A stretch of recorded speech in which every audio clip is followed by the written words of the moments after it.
Les 1001 nuits, traduit par Antoine Galland, nuit 187, deuxième partie. Noureddin ne parut point de toute la journée. Il n'osa même pas chercher un asile chez aucun des jeunes gens de son âge qu'il fréquentait ordinairement, de crainte que son père ne l'y fît chercher.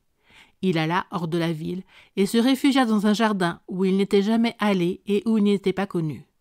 Il ne revint que fort tard, lorsqu'il savait bien que son père était retiré, et il se fit ouvrir par les femmes de sa mère, qui l'introduisirent sans bruit. Il sortit le lendemain avant que son père fût levé, et il fut contraint de prendre les mêmes précautions un mois entier, avec une mortification très sensible. En effet, les femmes ne le flattaient pas.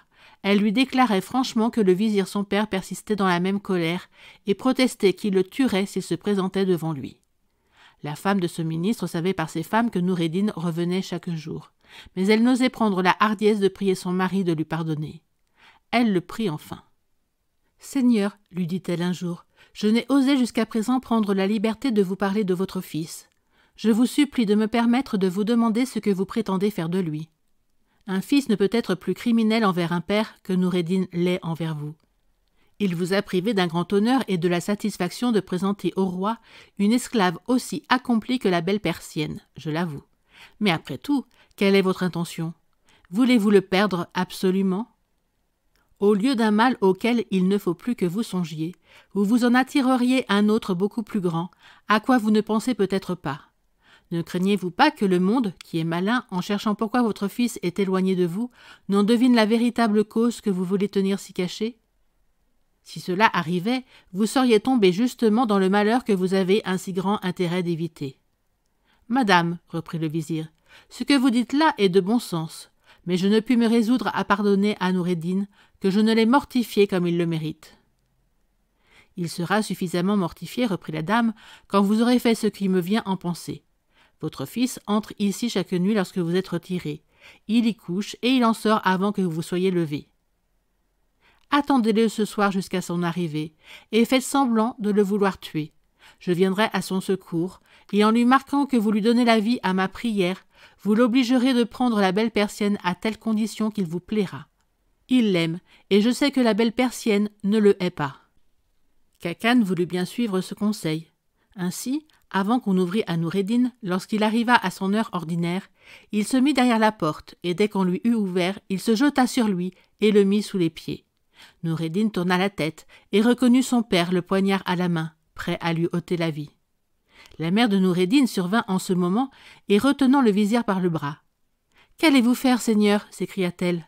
« Laissez-moi, reprit le vizir, que je tue ce fils indigne. »« Ah, seigneur, reprit la mère, tuez-moi plutôt moi-même, je ne permettrai jamais que vous ensanglantiez vos mains de votre propre sang. » Noureddin profita de ce moment. « Mon père, s'écria-t-il les larmes aux yeux, j'implore votre clémence et votre miséricorde. Accordez-moi le pardon que je vous demande, au nom de celui de qui vous l'attendez au jour que nous paraîtrons tous devant lui. » Khacan se laissa arracher le poignard de la main, et dès qu'il eut lâché Noureddin, Noureddin se jeta à ses pieds et les lui baisa pour marquer combien il se repentait de l'avoir offensé. « Noureddin, lui dit-il, remerciez votre mère, je vous pardonne à sa considération. Je veux bien même vous donner la belle persienne, mais à condition que vous me promettrez par serment de ne pas la regarder comme esclave, mais comme votre femme, c'est-à-dire que vous ne la vendrez, et même que vous ne la répudierez jamais. Comme elle est sage et qu'elle a de l'esprit et de la conduite infiniment plus que vous, je suis persuadé qu'elle modérera ces emportements de jeunesse qui sont capables de vous perdre. » Noureddin n'eût osé espérer d'être traité avec une si grande indulgence.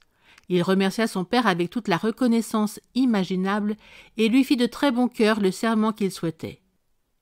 Ils furent très contents l'un de l'autre, la belle persienne et lui, et le vizir fut très satisfait de leur bonne union. Le vizir Khacan n'attendait pas que le roi lui parlât de la commission qu'il lui avait donnée. Il avait grand soin de l'en entretenir souvent et de lui marquer les difficultés qu'il trouvait à s'en acquitter à la satisfaction de sa majesté. Il sut enfin le ménager avec tant d'adresse qu'insensiblement il n'y songea plus. Saouy, néanmoins, avait su quelque chose de ce qui s'était passé, mais Khacan était si avant dans la faveur du roi qu'il n'osa hasarder d'en parler. Il y avait plus d'1 an que cette affaire si délicate s'était passée, plus heureusement que ce ministre ne l'avait cru d'abord, lorsqu'il alla au bain et qu'une affaire pressante l'obligea d'en sortir encore tout échauffé. L'air, qui était un peu froid, le frappa et lui causa une fluxion sur la poitrine qui le contraignit de se mettre au lit avec une grosse fièvre.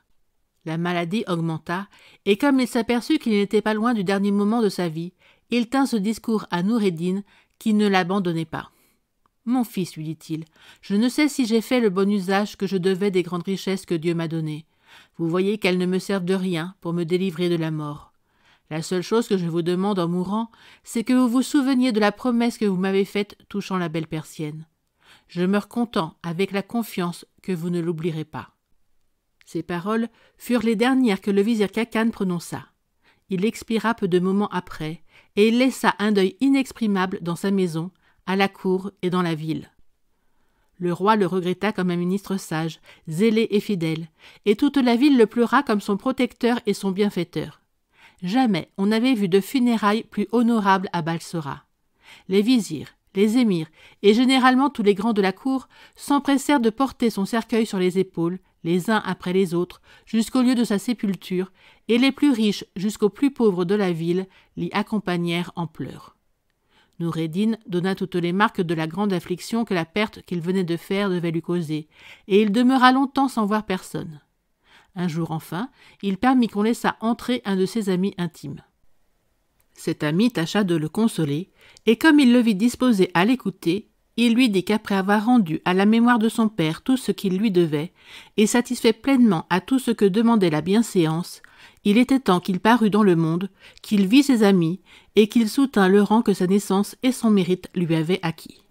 « Nous pécherions, ajouta-t-il, contre les lois de la nature et même contre les lois civiles, si, lorsque nos pères sont morts, nous ne leur rendions les devoirs que la tendresse exige de nous, et l'on nous regarderait comme des insensibles. Mais dès que nous nous en sommes acquittés et qu'on ne peut nous en faire aucun reproche, nous sommes obligés de reprendre le même train qu'auparavant et de vivre dans le monde de la manière qu'on y vit. Essuyez donc vos larmes et reprenez cet air de gaieté qui a toujours inspiré la joie partout où vous vous êtes trouvés. » Le conseil de cet ami était très raisonnable, et Noureddin eût évité tous les malheurs qui lui arrivèrent s'il l'eût suivi dans toute la régularité qu'il demandait. Il se laissa persuader sans peine, il régala même son ami, et lorsqu'il voulut se retirer, il le pria de revenir le lendemain et d'amener 3 ou 4 de leurs amis communs. Insensiblement, il forma une société de 10 personnes à peu près de son âge, et il passait le temps avec eux en des festins et des réjouissances continuelles. Il n'y avait pas même de jour qu'il ne les renvoyât chacun avec un présent. Quelquefois, pour faire plus de plaisir à ses amis, Noureddin faisait venir la belle persienne. Elle avait la complaisance de lui obéir, mais elle n'approuvait pas cette profusion excessive. Elle lui en disait son sentiment en liberté. « Je ne doute pas, lui disait-elle, que le vizir votre père ne vous ait laissé de grandes richesses. Mais si grandes qu'elles puissent être, ne trouvez-vous pas mauvais qu'une esclave vous représente que vous en verrez bientôt la fin si vous continuez de mener cette vie? On peut quelquefois régaler ses amis et se divertir avec eux, mais qu'on en fasse une coutume journalière, c'est courir le grand chemin de la dernière misère. Pour votre honneur et pour votre réputation, vous feriez beaucoup mieux de suivre les traces de feu votre père et de vous mettre en état de parvenir aux charges qui lui ont acquis tant de gloire. » Noureddin écoutait la belle persienne en riant, et quand elle avait achevé. « Ma belle, reprenait-il en continuant de rire, laissons là ce discours, ne parlons que de nous réjouir. Feu mon père m'a toujours tenu dans une grande contrainte. Je suis bien aise de jouir de la liberté après laquelle j'ai tant soupiré avant sa mort. J'aurai toujours le temps de me réduire à la vie réglée dont vous parlez. Un homme de mon âge doit se donner le loisir de goûter les plaisirs de la jeunesse. » Ce qui contribua encore beaucoup à mettre les affaires de Noureddin en désordre fut qu'il ne voulait pas entendre parler de compter avec son maître d'hôtel. Il le renvoyait chaque fois qu'il se présentait avec son livre. « Va, va, lui disait-il, je me fie bien à toi, aie soin seulement que je fasse toujours bonne chère. »« Vous êtes le maître, Seigneur, » reprenait le maître d'hôtel. « Vous voudrez bien néanmoins que je vous fasse souvenir du proverbe qui dit que « Qui fait grande dépense et ne compte pas, se trouve à la fin réduit à la mendicité sans s'en être aperçu. » Vous ne vous contentez pas de la dépense si prodigieuse de votre table, vous donnez encore à toute main. Vos trésors ne peuvent y suffire, quand ils seraient aussi gros que des montagnes. « Va, te dis-je, lui répétait Noureddin, je n'ai pas besoin de tes leçons. Continue de me faire manger et ne te mets pas en plaine du reste. » Les amis de Noureddin, cependant, étaient fort assidus à sa table et ne manquaient pas l'occasion de profiter de sa facilité. Ils le flattaient, ils le louaient et faisaient valoir jusqu'à la moindre de ses actions les plus indifférentes. Surtout, ils n'oubliaient pas d'exalter tout ce qui lui appartenait et ils y trouvaient leur compte.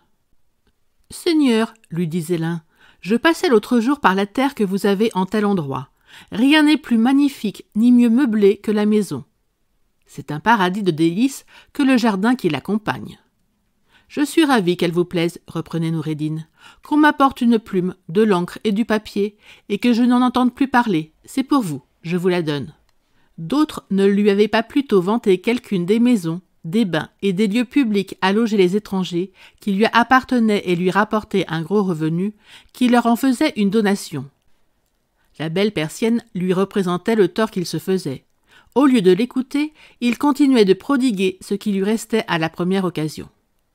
Noureddin, enfin, ne fit autre chose toute l'année que de faire bonne chère, se donner du bon temps et se divertir en prodiguant et dissipant les grands biens que ses prédécesseurs et le bon vizir son père avaient acquis ou conservés avec beaucoup de soin et de peine. L'année ne faisait que de s'écouler, que l'on frappa un jour à la porte de la salle où il était à table.